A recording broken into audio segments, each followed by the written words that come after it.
It's that time of the year now. Premier League predictions 2025-26. Now, before we get into it, let me just give out a few quick disclaimers. Firstly, I am going to make some people unhappy with these predictions. If I predict your club to do badly or worse than what you'd expect them to do, don't take it to heart. Don't take it personally. Of course, let me know why you disagree, but just know that I don't hate your club if I'm predicting them to do badly. It's nothing personal. It's just my opinion. Secondly, this is my first time doing the Prem predictions, so I'm quite excited for that. So I don't really have much of I don't have much cover. I don't have any past experience doing this in terms of how many past predictions have I got right or done well in, and how many have I done badly in. I haven't, this is my first one. This is the start of my Premier League predictions career. So I'm excited, but also I'm a new kid on the block, so I will be getting things wrong. But hopefully I'll also be getting things right. So yeah, now that's out of the way, let's get straight into it. Obviously, last disclaimer as well, there's still a month pretty much left of the transfer window.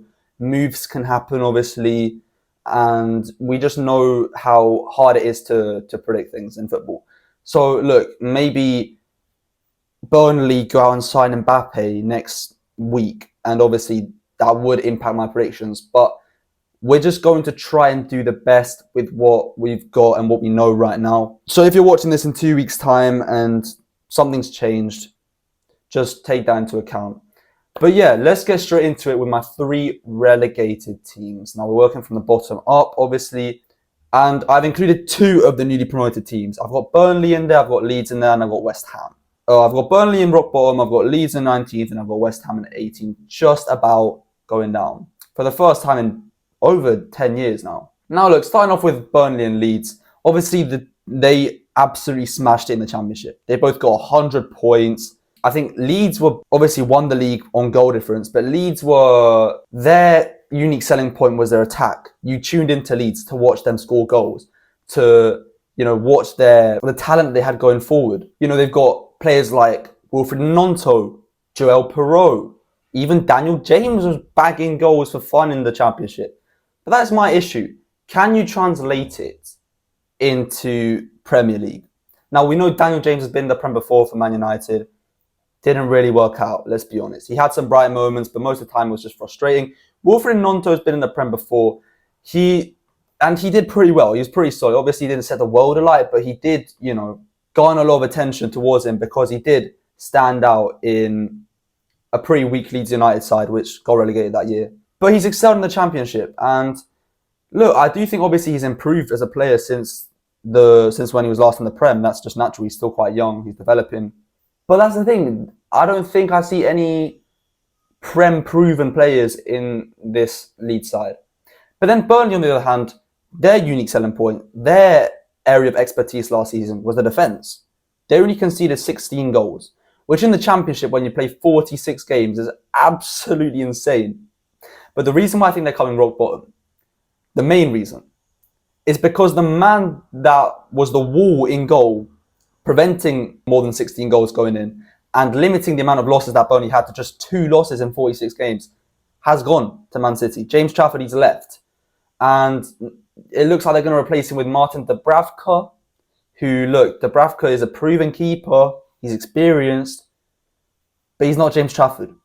And look, whether, James Trafford, when Burnley were in the Prem 2 seasons ago, he wasn't great either. He was obviously still young, developing.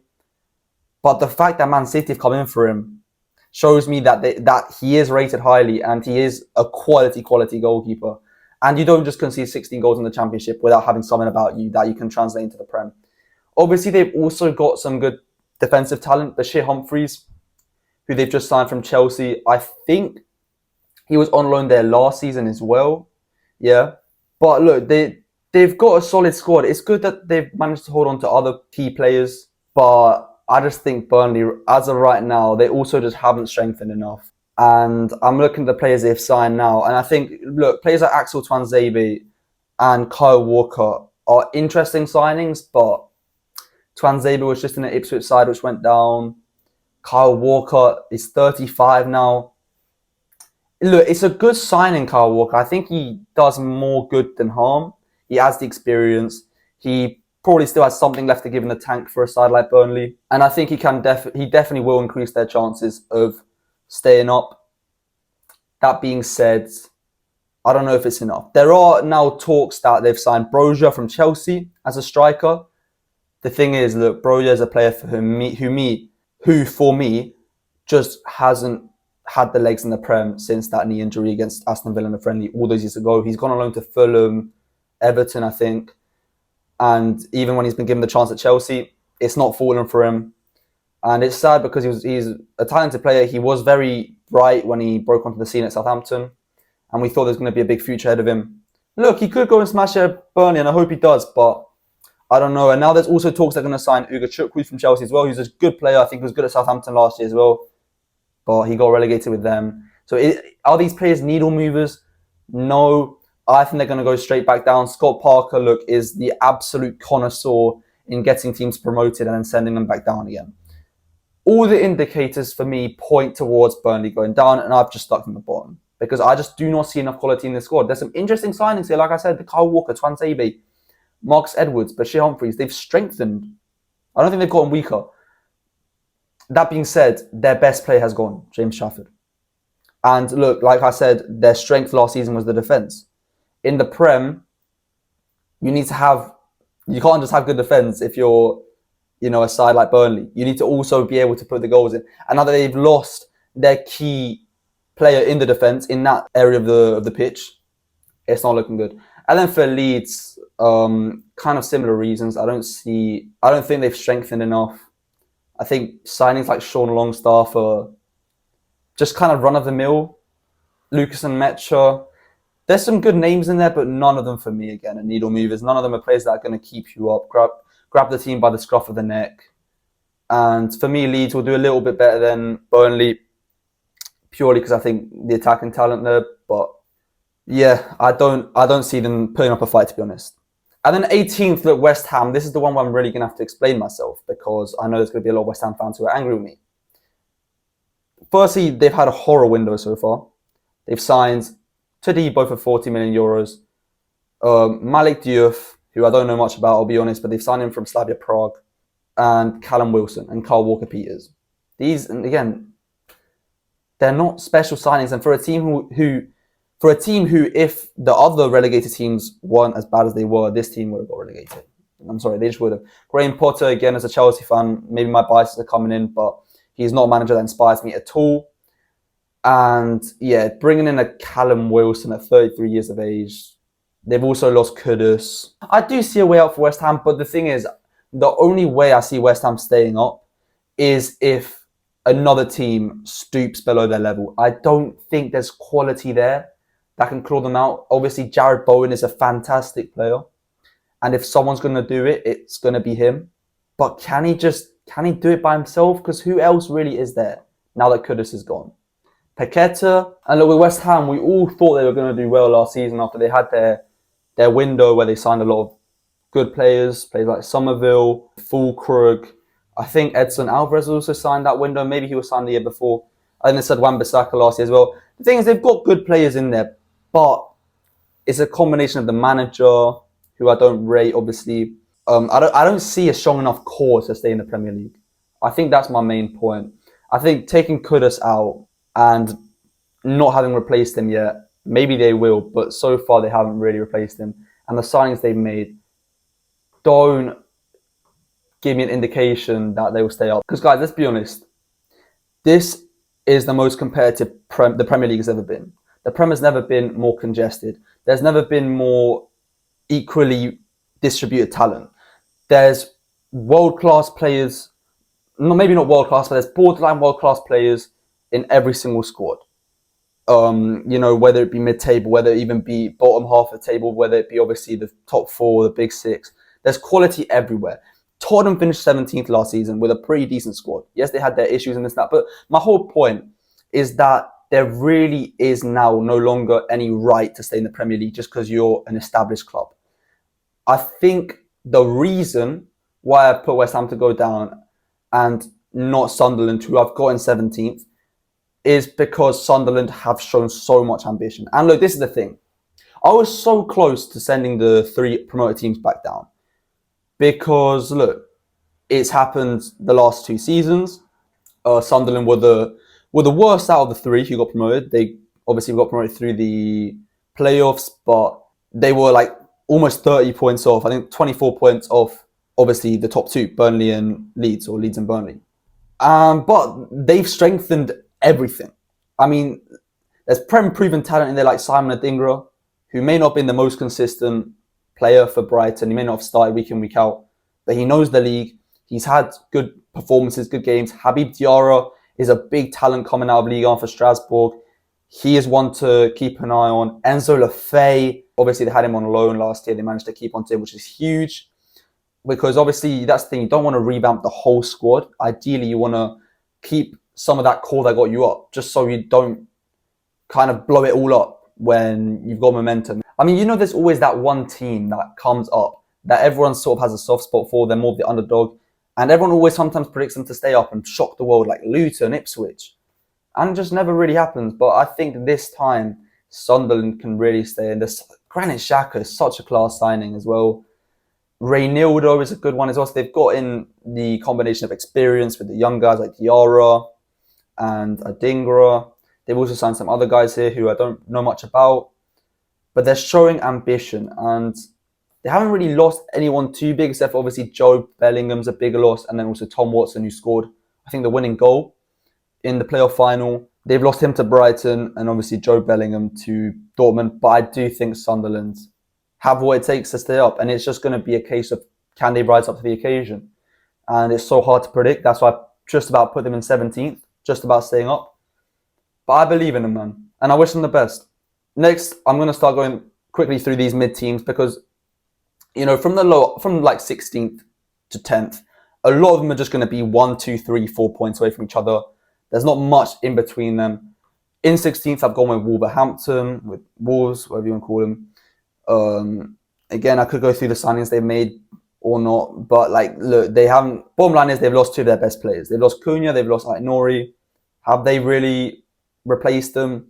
I don't think so. I don't think the players they've signed really are up to that quality. They're young and they might have potential to, but no. In fact, I could even have predicted them to go lower than this. They really haven't done enough this window. Obviously, it's not all about the window, but last year they were poor as well, even with Cunha scoring like 20 league goals. Or however many he scored, might have been less. But yeah, my point is they've lost their star man. And even with their star man, they didn't do very well last season. So I think it's going to be a bleak year for Wolves. Fulham, I put them in 15th.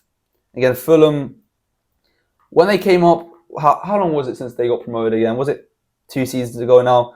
When they got promoted, I think in 2023, I think a lot of people predicted them to go. They got promoted in 2022. Or something like that. A lot of people predict them to go straight back down, but since then, to be fair to them, they have, reinstated themselves as a staple Prem club. They have a lot of quality in their squad as well. Look, yeah, I don't think they're going to be in trouble. They've got some very solid players like Raul Jimenez has still got it. Smith Rowe, has showed some flashes last season that he's still got it. They've got some real Prem proven talent. Burnley, Andres Pereira's a decent little player. Wobie's been decent for them as well. Joachim Anderson, I think they've got enough talent in that squad to stay up. They should stay up. 15th, I think, is fair for them. I don't think they'll have a really good season, but I've predicted them to finish lower than they finished last season. Last season they finished 11th, which was a great season for them. I think the teams around them are better now than they were last year, and I don't think Fulham have really improved that much this window. Yeah, they haven't signed anyone. But they haven't lost anyone either. So I think Fulham will have a decent year. And I think they'll take staying up this year. I don't think they're asking for much more. In 14th, I've gone with Brentford. Again, I've predicted another London club to finish lower than they did last season.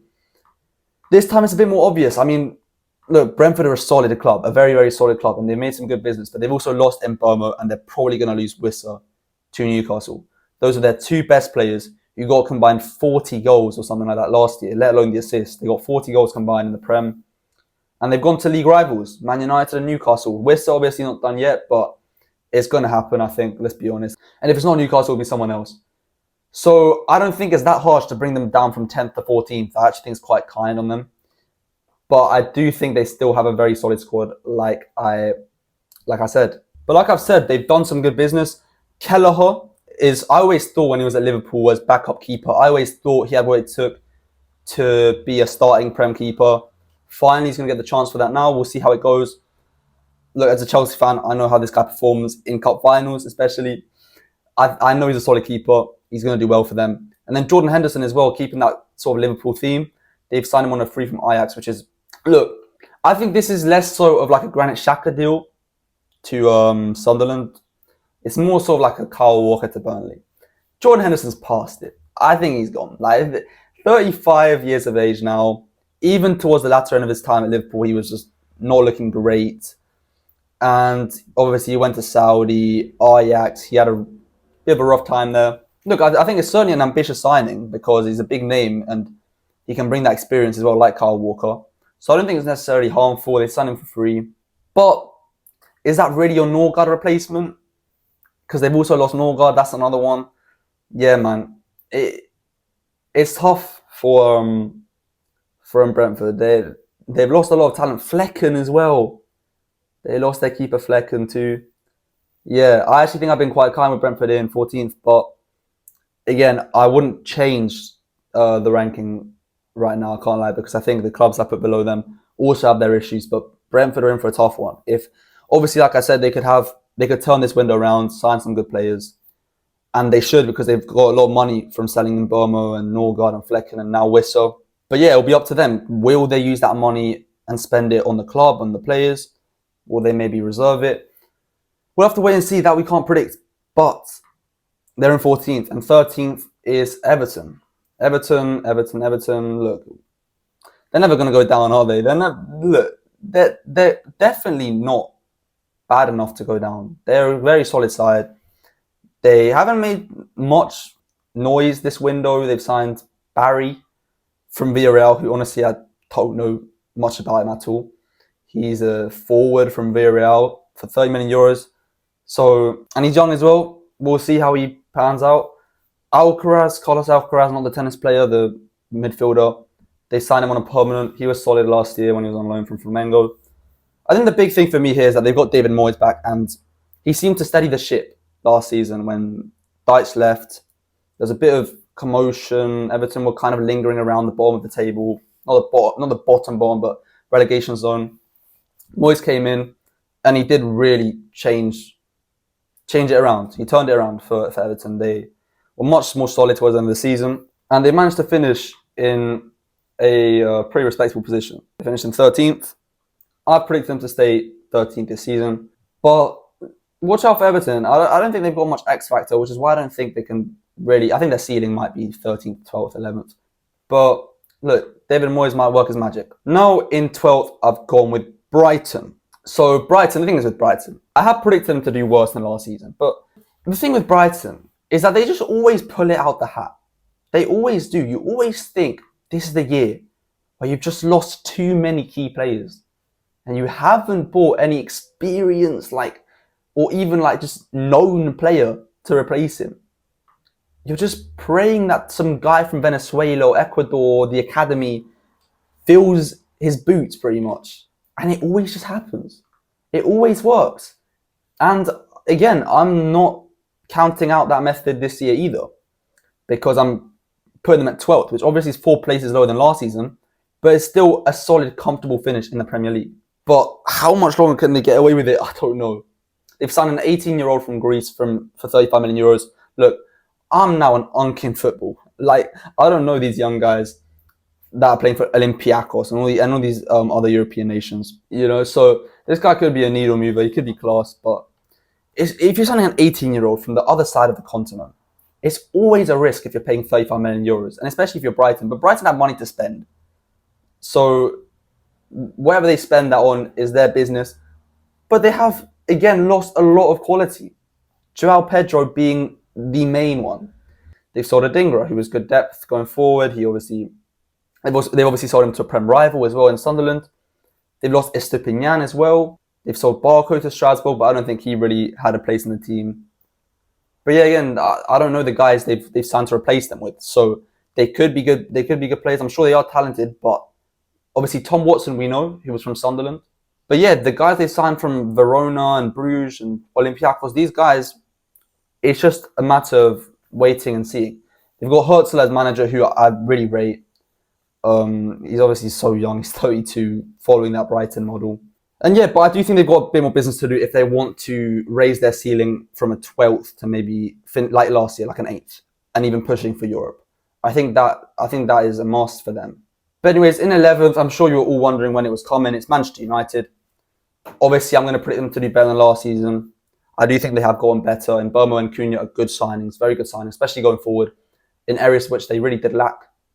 But let's be honest, guys, there is still so much rot left in this lineup, in this team. They haven't sorted out their keeper position at all. They still probably need a defender, a centre-back. They still need a striker. That's not been sorted out yet. They still need a left winger. They still need a midfielder. They need everything. They need everyone. They need everyone still. Like, they've signed 2 of probably the best players in the league last season. And I'm still looking at this squad and I'm thinking, it's not it. It's not enough. And that's crazy.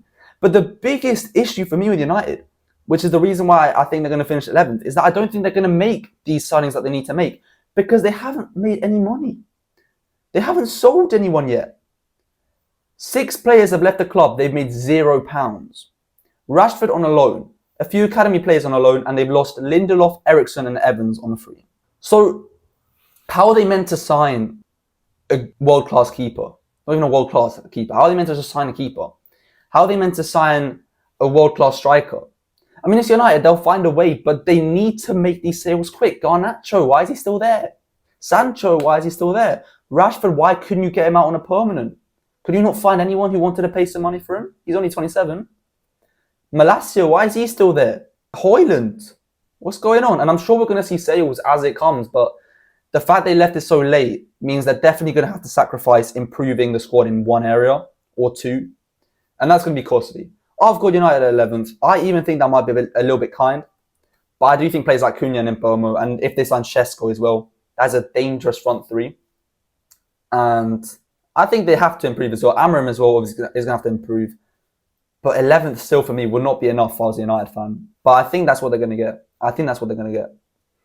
But that might be my most rogue prediction as of right now. Maybe except for the West Ham one. But in 10th, we've got Crystal Palace. Crystal Palace is another one where it depends a lot on whether they keep Eze or not.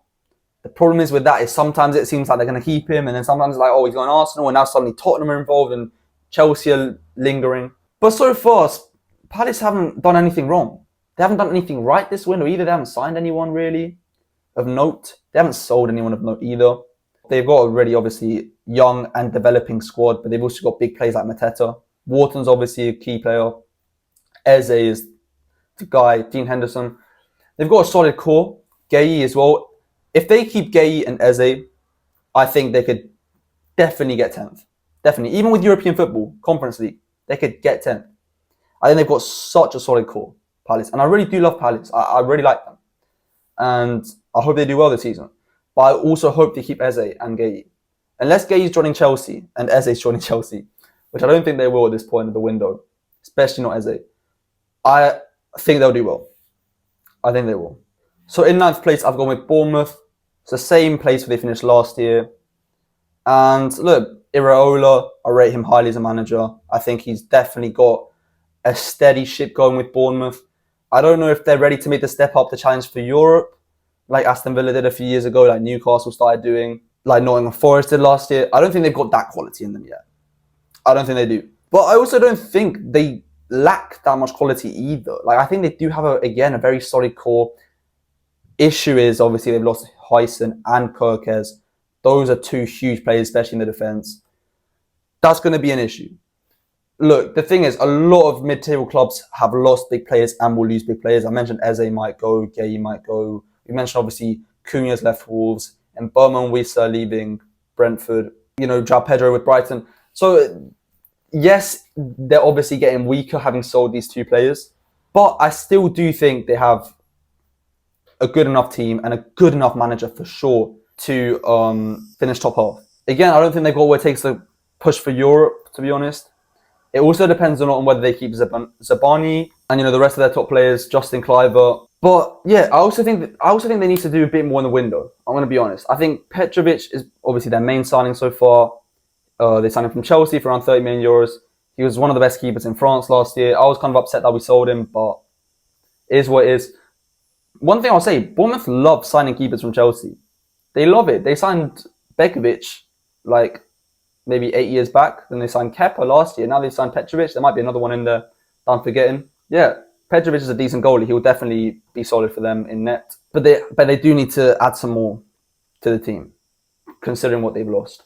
But I think Bournemouth will have a good season. I trust in Iraola, and I think they'll get 9th. Next, we've got Nottingham Forest in 8th. I predict them to go one below. They were 7th last year. I think they'll finish 8th this year. Mainly down to sort of a few things. Well, firstly is that can they maintain the pace of the Prem whilst having Europa League football? I said Palace could, but I put Palace to finish below Forest. My main issue is not that I don't think Forest can do well this season in the Prem or compete for Europe. My issue is I don't know if they can take the final step and qualify for European football with Europa League football on the side. They've obviously fought hard to be in the Europa League and they've got their wish. They've made some big signings. Ndoye from Bologna, who I don't know much about, for 40 million euros. He's not really a goal scorer from what I've seen, but for that much money, the scouts must see something in him. They've obviously signed the players from Botafogo as well. But they've sold Elanga, and Elanga is obviously a key player. They sold him to a rival club in the Prem, so that's obviously going to weaken them. I do still think, obviously, Marinakis is a very ambitious owner. Whatever else you want to call him, he's ambitious. And he will probably look in the market for more talent to strengthen the squad. But as of right now, I've got Forest missing out on Europe. I do. I've got them in 8th, and I would say that's mostly down to Elanga leaving, and also the fact that they didn't really finish off the season very well last year. So that also raises doubts to me about how they can, maintain their heads, maintain their form throughout the whole season. And if they've got European football on the side, I don't know if they'll have another as successful season. I think 8th is still a very good season for a club who, let's be honest, most people predicted to go down last season. Well, not most, but a lot of people did. And the season before as well. So I think now they have definitely announced themselves, especially with Espirito Santo as boss as well, as a club to watch out for in the fight for European spots. But moving on, again, I've predicted a team one lower from when they predicted for when they finished last year. This time it's Aston Villa. Aston Villa finished 6th last year. For a while, it looked like maybe they could push for Champions League football. They ended up just missing out on the final day, losing to Man United. They bowled it a little bit. Again, I think I've got a bit of an issue with Villa's window, but again, it's another case of they haven't really lost much, but they haven't gained much either. So it's another one of, if they have a good end to the window, they could maybe finish 6th, potentially even 5th. But so far that hasn't happened. They haven't really signed anyone major, and they haven't sold anyone major either. Obviously, Asensio's left on loan, and Rashford. Those are two players who added quite a bit, especially Asensio, to Villa last season. So that those players will be missed. But I think they still obviously got a good enough squad to finish in the top 7 in the European spots. And I think they'll get that Conference League spot. Now in 6th, this might be a big surprise. It might not be, but whether it's a surprise to you or not, this is still a rogue shout. It's Tottenham. I put Tottenham in number 6. In 6th place, I've got them qualifying for Europa League. Thomas Frank's first year. That would be a huge success if they do finish 6th. I just think they've done great business. And look, before I start naming the names, let me just say, even last year, I still thought, although they obviously finished 17th and they had an awful season in terms of Premier League because they had injuries and all this, I still thought they had a good squad, a good enough squad to be in the top half. I still did think that. I thought Solanke is a proven striker. You've got players like Kulusevski, who's class. Son brings the experience. You've got youthful players like Bergvall. Solid midfield players like Sarr, Udogie. They've got good talent. Romero, they've got very good players. Van der Ven. And now they're adding Kudus to it. They're adding Tell to it on a permanent. Danso on a permanent. João Palhinha on loan is huge as well. João Palhinha is a huge signing. And they really can't go wrong with that. It's just a loan. And then they could potentially make it permanent. But he's a Prem-proven player. He's been in London before. And he's definitely going to strengthen the team. I think right now 6th is definitely their ceiling. And I think I'm being quite kind to him, considering the season they just had. But again, they haven't sold anyone big either. So I do think they're going to have a big bounce back here with Thomas Frank at the wheel. And I think Spurs fans will forget about Ange is sacking very soon. So yeah, Spurs in 6th for me. Now moving into top 5. So we know now that the top 5, yet again in the Premier League, like last season, will be getting Champions League football.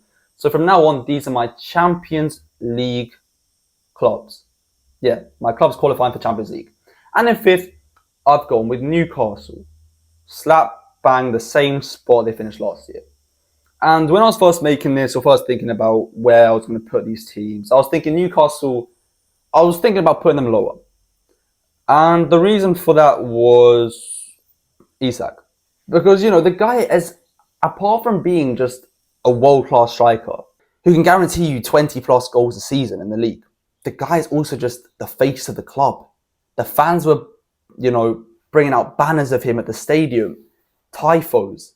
He really just embodies Newcastle, and the fact that he wants to leave, still not sure whether he will, but it's looking very likely. To Liverpool as well. And I'm kind of basing the prediction off that he does leave. So that's why I haven't really predicted him to do better. But the reason also why I predict him to stay 5th, I think Elanga's a very good signing. I think I'm also judging this off the fact that they will probably get a striker back in, whether it be Shesko or someone else. I do think Newcastle will find a replacement for Isak. And I also, I think it's just Newcastle. They finished in European spots for the last 3 years, right? Or they finished in the top 7 for the last 3 years for a reason. Players like Anthony Gordon, players like Bruno, players like Botman when he's fit. They just have a very good squad, a very good core. Nick Pope in goal, obviously he's aging a little bit, but he's still decent. I think they've got a very good core. Like a lot of these, I know I've repeated that phrase a lot. Very good core. But this is genuinely, this is a Champions League qualifying core that they've got here. I do still think they need to strengthen it because obviously they've lost the main guy, or they're going to lose the main guy potentially. But if they get a Shesko in, that's a very, very, very, very good replacement with the options they had. They couldn't get Ekatike, they couldn't get Gyökeres, they can't get João Pedro or all these guys that have already been signed. I think Shesko is probably the best option left. If they do get him and they do sell Isak, I still do think there'll be enough there for 5th. Now entering the top 4, this is where things are going to get very, very spicy. In 4th, I've gone with Arsenal. Yes, I have gone with Arsenal. I think they break the second finish curse, but not in a way which will make Arsenal fans smile. I think this also might be Arteta's last year. Now, this could really come back to bite me. It really, really could. And I'm not making this is not a Champions League prediction video. They could win the Champions League. They could win the FA Cup, Carabao Cup, and still finish 4th. So maybe Arteta would obviously stay. If they finish 4th, which is what I'm predicting them to do, I think this might be Arteta's last season. And let me say why. Because this is no longer anyone else's squad but Arteta's. There's no more excuses. He's got a striker in Gyökeres. He's got, obviously his world-class talent like Saka. Odegaard, if you want to call him world-class. At points he might be. He's got his backline, Gabriel Saliba. He's got his keeper in Raya. He's had these guys for a while. He should now be able to make the next step. But I don't think he will. I just don't think Arsenal have the minerals. I don't think Madueke is a very good signing either. For 56 million, is that really a guy you want at left wing to win you the league title? I don't know. I don't think that's enough. I don't even think he's better than Martinelli. I don't. Zubimendi's a good signing. They've got a very good squad, don't get me wrong. I just don't know, man. It's just something about Arsenal that I think there's going to be a lot of pressure on them this season, and I just don't think it's going to work out. I think there'll be a meltdown at some point in the season where they'll go on a bad run of form. They might have some injuries as well, and some things might not go their way, but I don't think they'll be able to stick through it. They always start the season like a house on fire, but they never really tend to sustain that. And I'm not sure if this season will be much different. In fact, I think it'll be worse. There's no longer really any more signings for Arsenal to make, apart from maybe Eze. And look, if they sign Eze, there'll be so much quality in the squad that I genuinely might regret this prediction. But as of right now, I cannot see Arsenal challenging for the title. I'm sorry. I think this is probably a shock to many people. It's going to be a shock to many people. I think they've got a good squad. Obviously, that goes without saying. I think they've got a very good squad. And they should challenge for it. I just think there's always that run of consistent form that a champion needs that they lack. That is my overall point. And I think this top four will be very congested, by the way. So I'm not saying they're going to be bad or they're not going to be in it at all. I just think they're not going to pull through. I've got Chelsea in third. Chelsea obviously returned back to the top four last season. We've been improving every year since Bowley came in. I've tried not to be too biased on us. Obviously, I'm always going to be optimistic about my club. But I think we made some good business. I think we've strengthened areas we've had to strengthen. We've signed strikers. We've obviously got so much depth. And that is the one key reason as to why I think Chelsea are going to do well this season. Third, is depth. You saw other clubs have been struggling with injuries in past seasons because they've been juggling European football and Prem. And at the same time as people laugh at Chelsea for having a massive squad, they would kill for the depth we've got. I mean, just talk about our wingers. If we sign Xavi Simons and Garnacho, we've got Xavi Simons, Garnacho, Neto, Gittins, Esteval, and I'm missing someone as well. You could add in Tyreek George there. You could even add João Pedro as a winger. That's just the wingers. I could go on for days about each position. We've just got such good depth, and the depth is good. Like it's not just we've got a bunch of bad players in one position, and we're calling that depth. No, these are genuinely talented players, and I think that's the reason as to why I think we're going to have a very, very good season. And I think third, I think we could challenge for the title, but I still think this team needs a bit more time to gel together. And it also depends a lot on if Cole Palmer can sort of change around his form and be back to his best. But those are my thoughts on Chelsea. Chelsea, for me, third in the Premier League, 25-26.